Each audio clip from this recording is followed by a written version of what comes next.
अगर अष्टावक्र से तुम ये पूछोगे कि आप कहते हो अभी अभी हो सकती मुक्ति, तो कर्मों का क्या होगा? जन्म जन्म तक पाप किए उनका क्या होगा? उनसे छुटकारा कैसे होगा? अष्टावक्र कहते हैं तुमने कभी किए ही नहीं। भूख के कारण शरीर ने किया होगा कुछ, प्राण के कारण प्राण ने किया होगा कुछ, मन के कारण मन ने किया होगा कुछ। तुमने कभी कुछ नहीं किया, तुम सदा से असंग अकर्म में हो। कर्म तुमसे कभी हुआ नहीं, तुम सारे कर्मों के दृष्टा हो। इसलिए इसी क्षण मुक्ति हो सकती। ख्याल करना, अगर कर्मों के सारे जाल को हमें तोड़ना पड़े तो शायद मुक्ति कभी भी ना हो सकेगी, असंभव। अनंत काल में हमने कितने कर्म किए, उनका कुछ लेखा जोखा करो। अगर उन सब कर्मों से छूटना पड़े तो उन कर्मों से छूटने में अनंत काल लगेगा, और ये जो अनंत काल छूटने में लगेगा, इसमें भी तुम बैठे थोड़ी रहोगे, कुछ तो करोगे। तो कर्म तो फिर होते चले जाएंगे, तो ये श्रृंखला तो अंतहीन हो जाएगी। इस श्रृंखला का तो कोई कभी समाप्ति आने वाली नहीं, इसमें से कोई निष्कर्ष आने वाला नहीं। अष्टावक्र कहते हैं अगर कर्मों से मुक्त होना पड़े फिर मुक्ति होती हो तो मुक्ति कभी होगी ही नहीं। लेकिन मुक्ति होती है। मुक्ति का होना इस बात का सबूत है कि आत्मा ने कर्म कभी किए ही नहीं। ना तो तुम पापी हो, ना तुम पुण्यात्मा हो, ना तुम साधु हो, ना तुम असाधु हो, ना तो कहीं कोई नरक है और ना कहीं कोई स्वर्ग है। तुमने कभी कुछ किया नहीं, तुमने सिर्फ सपने देखे, तुमने सिर्फ सोचा है। तुम भीतर सोए रहे, शरीर करता रहा। जिन शरीरों ने कर्म किए थे वो जा चुके, उनका फल तुम्हारे लिए कैसा? तुम तो भीतर सोए रहे, मन ने कर्म किए, जिस मन ने किए वो प्रतिपल जा रहा है। मैंने सुना है एक भूतपूर्व महाराजा ने देखा कि ड्राइंग रूम गंदा है, तो नौकर झनकू को डांटा, कहा बैठक में मकड़ी के जाले लगे, तुम दिन भर क्या करते हो? झनकू ने कहा हुजूर, जाला कोनो मकड़ी लगाई होई, हम तो अपन कोठरिया में ओंघात रहे। तुम तो ओंघाते रहे भीतर, जाला कोनो मकड़ी लगाई होई। शरीर ने जाले बुने, मन ने जाले बुने, प्राण ने जाले बुने, तुम तो सोए रहे। जागो, जागते ही तुम पाओगे तुमने तो कभी कुछ किया नहीं। तुम तो करना भी चाहो तो कुछ कर नहीं सकते। अकर्म तुम्हारा स्वभाव है, अकर्ता तुम्हारी स्वाभाविक दशा है। तू असंग, क्रिया शून्य, स्वयं प्रकाश और निर्दोष है। ये सुनी घोषणा, तू निर्दोष है। तो जो कुछ तुम्हें सिखाया हो पंडितों ने, पुरोहितों ने, फेंको, तुम निर्दोष हो। उनकी सिखावन ने बड़े खतरे किए, तुम्हें पापी बना दिया, तुम्हें हजार तरह की बातें सिखा दी कि तुम ऐसे बुरे हो, तुमने दीनता भर दी और अपराध का भाव भर दिया। तुम निर्दोष हो, निरपराधी हो। तेरा बंधन यही है कि तू समाधि का अनुष्ठान करता है। इस वचन की क्रांति तो देखो। तेरा बंधन यही है कि तू समाधि का अनुष्ठान करता है, कि तू आयोजन करता है कि समाधि कैसे फले, फूल कैसे लगे ध्यान के, मुक्ति कैसी हो, अनुष्ठान। ते बंधा ही समाधिम अनुतिष्ठसी, यही तेरा बंधन है। उठा तलवार बोध की और काट दे। तो यहां तुम्हें साफ हो जाएंगी दो बातें कि योग का एक मार्ग है और बोध का बिल्कुल दूसरा मार्ग है। बोध के मार्ग का प्राचीन नाम है सांख्य। सांख्य का अर्थ होता है बोध, योग का अर्थ होता है साधन। सांख्य का अर्थ होता है सिर्फ जागना है, बस कुछ करना नहीं।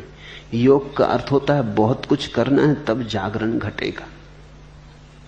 योग में साधन है, सांख्य में सिर्फ साध्य है। मार्ग नहीं है, केवल मंजिल है। क्योंकि मंजिल से तुम कभी गए ही नहीं कहीं और, तुम अपने भीतर के मंदिर में ही बैठे हो।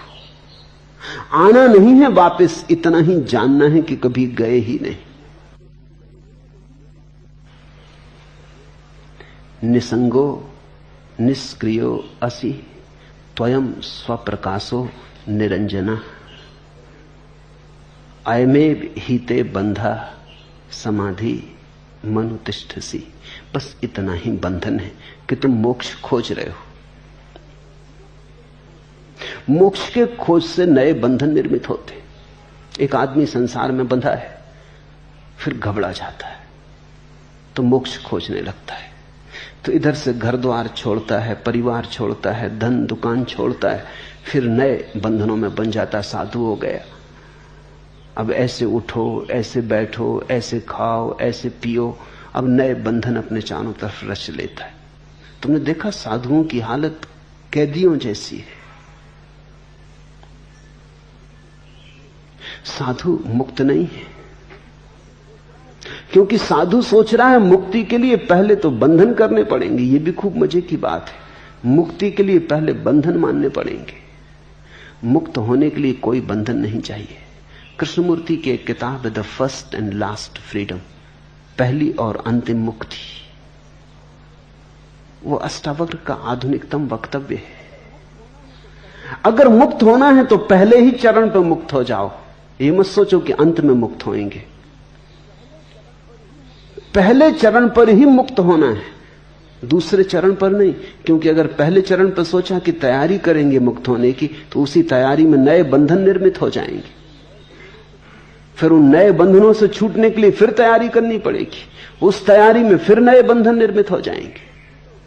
तो तुम एक से छूटोगे, दूसरे से बंधोगे, कुएं से बचोगे, खाई में गिरोगे। तो तुम देखो, ग्रस्त बंधा है और संन्यास्त बंधे, दोनों के बंधन अलग अलग हैं, मगर फर्क कुछ नहीं है। ऐसा लगता है कि मौलिक मूर्छा जब तक नहीं टूटती, तुम जो भी करोगे बंधन होगा। मैंने सुना है कि एक आदमी की स्त्री भाग गई,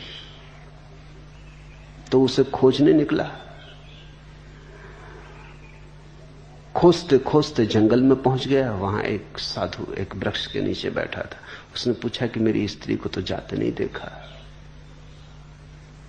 घर से भाग गई, बड़ा बेचैन। तो साधु ने पूछा तेरी स्त्री का नाम क्या है? उसने कहा मेरी स्त्री का नाम फजीती। साधु ने कहा फजीती? तूने भी खूब नाम रखा। ऐसे तो सभी स्त्रियां फजीती होती हैं, कि तूने नाम भी खूब चुन के रखा। तेरा नाम क्या है? साधु उत्सुक हुआ कि तो नाम में बड़ा होशियार। उसने कहा मेरा नाम बेवकूफ। वो साधु हंसने लगा। उसने कहा तू खोजबीन छोड़, तू तो जहां बैठ जाएगा फजीतियां वहीं आ जाएंगी। कोई कहीं तुझे जाने की जरूरत नहीं, तेरा बेवकूफ होना काफी है। फजीतियां तुझे खुद खोज लेंगी। संसार से छोड़ के आदमी भाग जाता है, तो संसार छोड़ने से उसकी मंदी बुद्धता तो नहीं मिटती, उसकी मूढ़ता तो नहीं मिटती, मूर्छा तो नहीं मिटती। वो उस मूर्छा को लेके मंदिर में बैठ जाता है, नए बंधन बना लेता है। वो मूर्छा नए जाले बुन देती।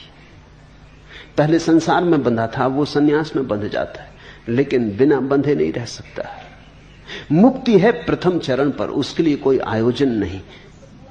आयोजन का मतलब हुआ कि अब आयोजन में बंधे, इंतजाम किया तो इंतजाम में बंधे, फिर इससे छूटना पड़ेगा। तो ये कहां तक चलेगा? ये तो अंतहीन हो जाएगा। सुना है मैंने, एक आदमी डरता था मरघट से निकलने से, और मरघट के पार उसका घर था। तो रोज निकलना पड़ता है। इतना डरता था कि रात घर से नहीं निकलता था, सांझ घर लौट आता था तो कपता हुआ आता था। आखिर एक साधु को दया आ गई, उसने कहा कि तू ये फिक्र छोड़, ये ताबीज ले, ये ताबीज सदा बांध के रख, फिर कोई भूत प्रेत तेरे ऊपर कोई परिणाम न ला सकेगा। परिणाम हुआ, ताबीज बांधते से भूत प्रेत का डर मिट गया। लेकिन अब एक नया डर पकड़ा कि ताबीज कहीं खो न जाए। स्वाभाविक, जिस ताबीज ने भूत प्रेतों से बचा दिया, अब वो आधी रात को भी निकल जाता। मरघट से कोई डर नहीं, भूत प्रेत तो कभी भी वहां नहीं थे।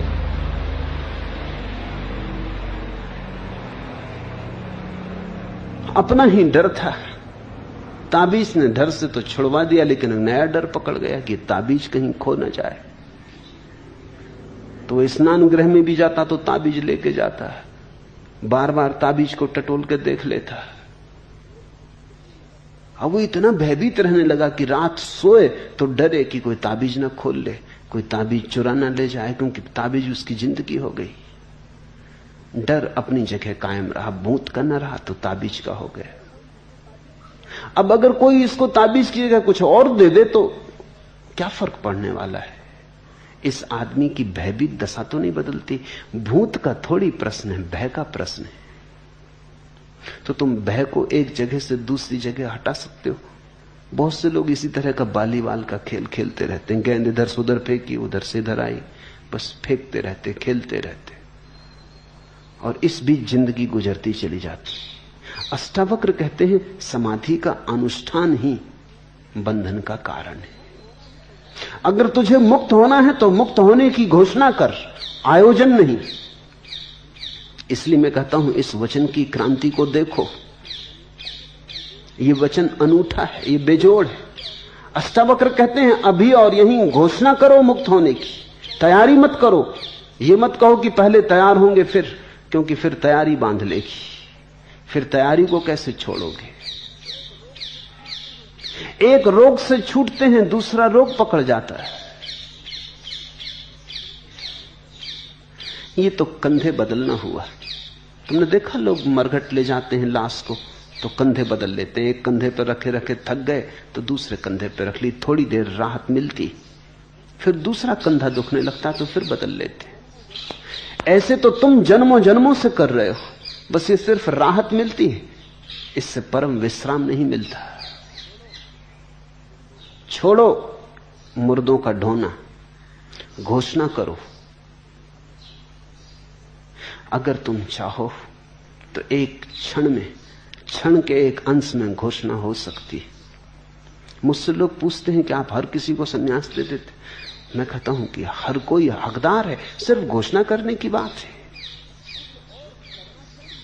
कुछ और करना थोड़ी है, सिर्फ घोषणा करनी। इस घोषणा को अपने हृदय में विराजमान करना है कि मैं संन्यास्त हूं तो तुम संन्यास्त हो गए, कि मैं मुक्त हूं तो तुम मुक्त हो गए।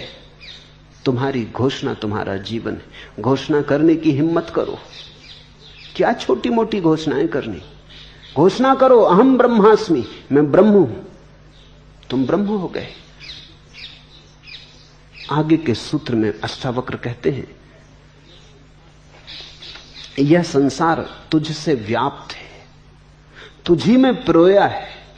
तू यथार्थता शुद्ध चैतन्य स्वरूप है, अतः क्षुद्र चित्त को मत प्राप्त हो।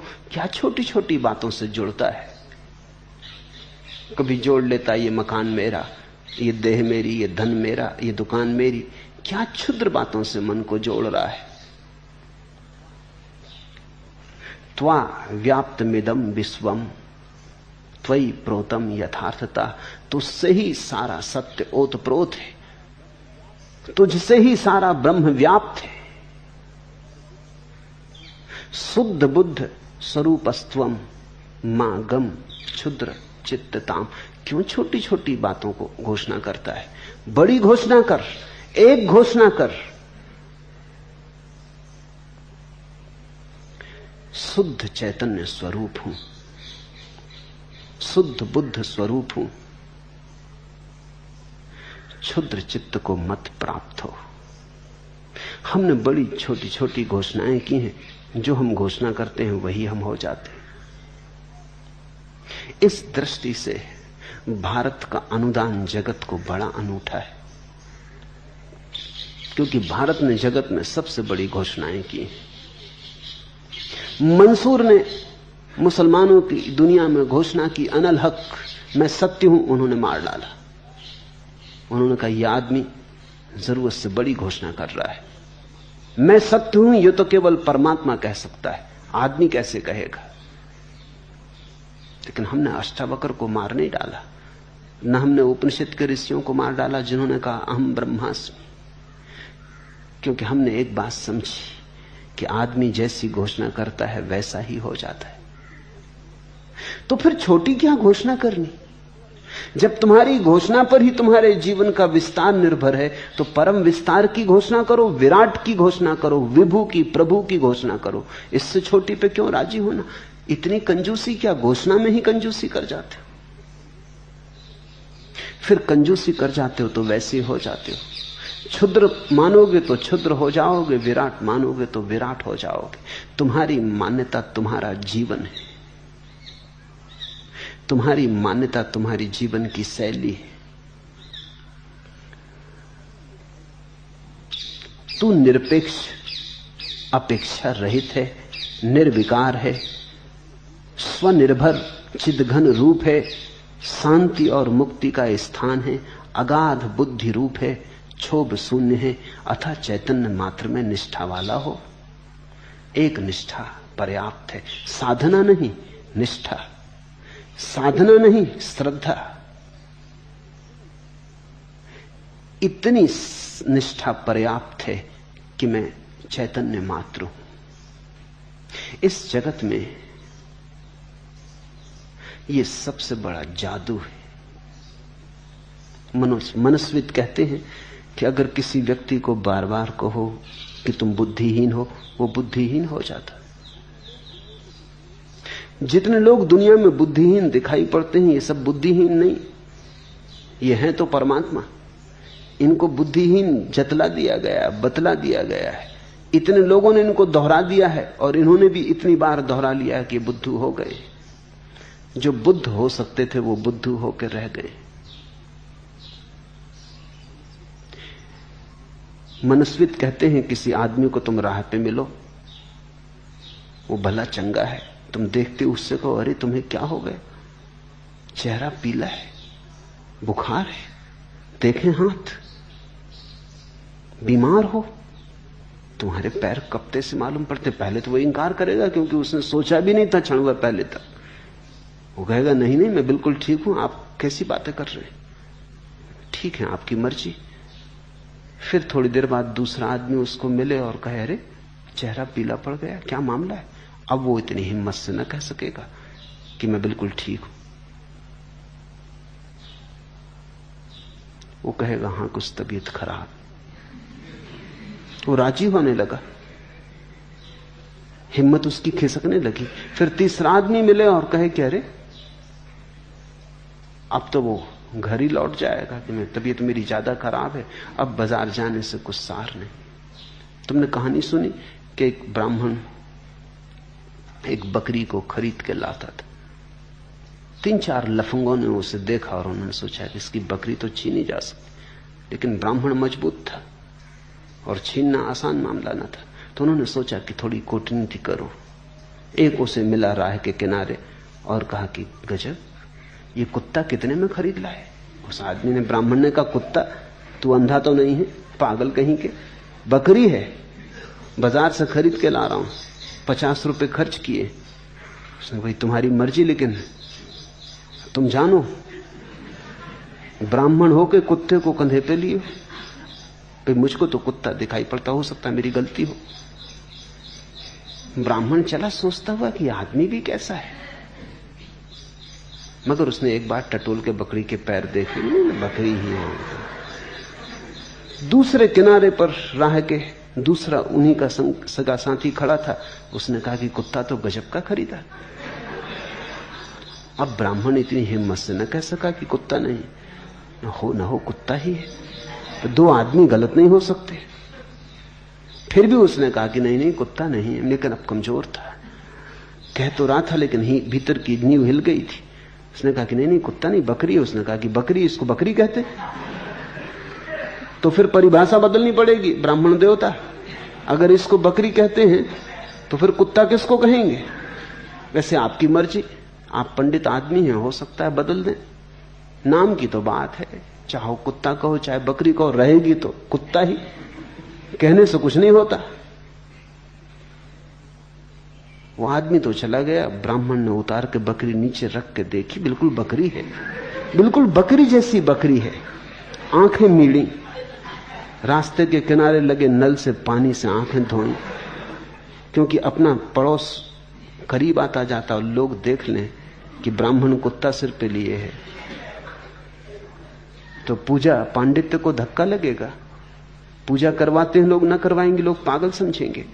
मगर फिर देख दाख के उसने सब तरह की बकरी है, मगर इन दो आदमियों को क्या हुआ?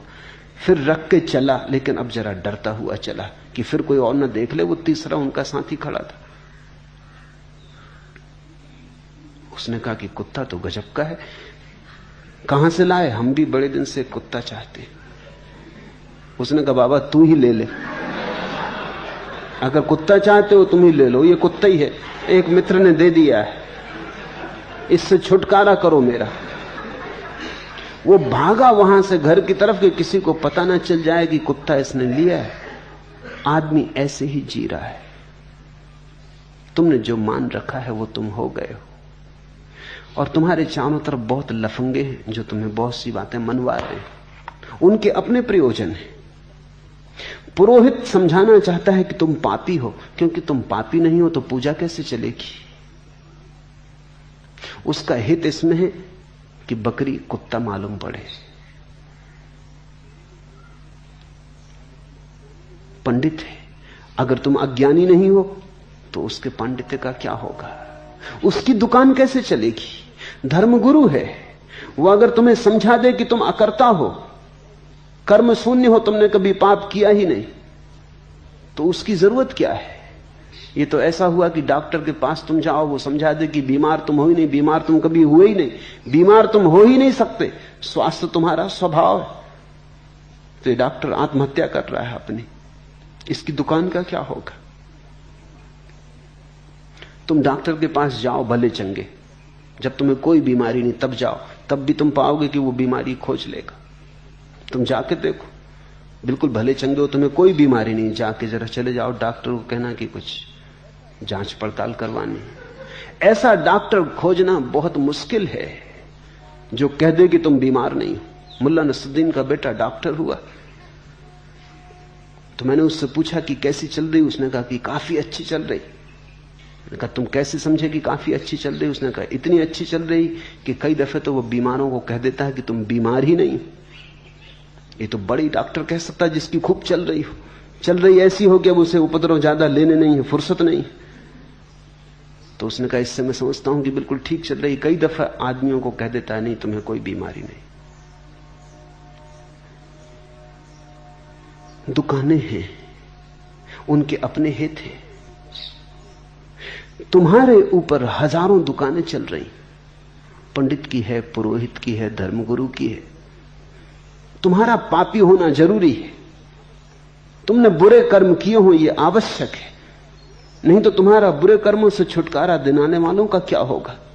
मसीहाओं का क्या होगा जो आते हैं तुम्हारी मुक्ति के लिए? अगर अष्टावक्र सही है तो सब मसीहा व्यर्थ है, फिर तुम्हारे छुटकारे की कोई जरूरत नहीं, तुम छूटे ही हुए हो, तुम मुक्त ही हो। अष्टावक्र की जैसे कोई भी दुकान नहीं है, जैसे अष्टावक्र तुम्हारे साथ कोई धंधा नहीं करना चाहते, सीधी सीधी बात कह देते हैं, दो टूक सत्य कह देते हैं। तू निरपेक्ष, अपेक्षा रहित, निर्विकार, निर्भर, चिद घन रूप, शांति और मुक्ति है तू, अगाध बुद्धि रूप, क्षोभ शून्य है तू, अतः चैतन्य मात्र में निष्ठा वाला हो। एक ही निष्ठा होनी चाहिए कि मैं साक्षी रूप हूं, बस पर्याप्त है। ऐसा निष्ठावान व्यक्ति धार्मिक है, और किसी निष्ठा की कोई जरूरत नहीं। न तो परमात्मा में निष्ठा की जरूरत है, न स्वर्ग नरक में निष्ठा की जरूरत है, न कर्म के सिद्धांत में निष्ठा की जरूरत है। एक निष्ठा पर्याप्त है, और वो निष्ठा है कि मैं साक्षी, निर्विकार। और तुम जैसे ही निष्ठा करोगे तुम पाओगे तुम निर्विकार होने लगे। एक मनोवैज्ञानिक ने प्रयोग किया, एक कक्षा को 2 हिस्सों में बांट दिया, आधे लड़के एक तरफ आधे दूसरी तरफ, अलग अलग कमरों में। फिर पहले हिस्से को जाके कहा कि गणित बहुत कठिन है, तुम में से कोई भी हल ना कर पाएगा। एक गणित लिखा बोर्ड पर और कहा यह इतना कठिन है कि तुम्हारी तो सामर्थ्य नहीं, तुमसे आगे की कक्षा के विद्यार्थी भी इसको हल नहीं कर सकते। लेकिन हम एक प्रयोग कर रहे हैं, हम जानना चाहते हैं क्या तुम में से कोई इसको हल करने के थोड़े बहुत भी करीब आ सकता है, थोड़ी बहुत विधि 2-4 कदम भी ठीक उठा सकता है। यह असंभव है। उसने ये बार बार दोहराया कि असंभव है, फिर भी तुम चेष्टा करो। दूसरे कमरे में गया, उसी वर्ग के आधे लड़के, वही बोर्ड पर उसने गणित लिखा और कहा कि यह प्रश्न इतना सरल है कि यह असंभव है कि तुम में से कोई इसे हल ना कर पाए। तुमसे नीची कक्षाओं के लड़कों ने हल कर लिया है। तो इसलिए नहीं दे रहे हैं कि तुम्हारी कोई परीक्षा करनी, तुम तो हल कर ही लोगे, इतना सरल है।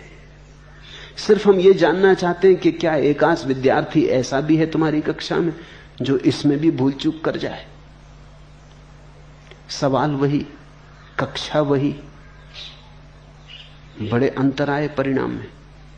पहले वर्ग में 15 लड़कों में से केवल 3 लड़के हल कर पाए। दूसरे वर्ग में 15 में से 12 ने हल किया, केवल 3 हल न कर पाए। इतना बड़ा अंतर। सवाल वही, उस सवाल के साथ जो भाव दिया गया वो परिणामकारी हुआ। अष्टावक्र तुमसे नहीं कहते कि धर्म दुसाध्य है, अष्टावक्र कहते हैं बड़ा सरल है। जो दुसाध्य कहते हैं वो दुसाध्य बना देते, जो कहते हैं बड़ा असंभव है, खड़क की धार, वो तुम्हें घबरा देते। जो कहते हैं ये तो हिमालय पे चढ़ने जैसा है, इसमें तो विरले चढ़ पाते, तुम छोड़ ही देते फिक्र कि विरले तो अपन है नहीं, ये अपने बस की बात नहीं, तो चढ़े विरले, हम झंझट में ना पड़ेंगे। हम स्वागत करते हैं विरलों का, जाएं, मगर हम सीधे साधे आदमी, हमें तो इसी घाटी में रहने दो। अष्टावक्र कहते हैं ये बड़ा सरल है, ये इतना सरल है कि तुम्हें कुछ करने की भी जरूरत नहीं, सिर्फ जाग के देखना पर्याप्त है। ये मनुष्य की मेधा की अंतिम घोषणा है। ये मनुष्य की अंतिम संभावनाओं के प्रति मनुष्य को सजग करना है। धर्म मनुष्य की प्रतिभा का आखिरी चमत्कार है। अगर तुलना करनी हो तो राजनीति मनुष्य की प्रतिभा का निकृष्टतम रूप है और धर्म मनुष्य की प्रतिभा का श्रेष्ठतम रूप। ऐसा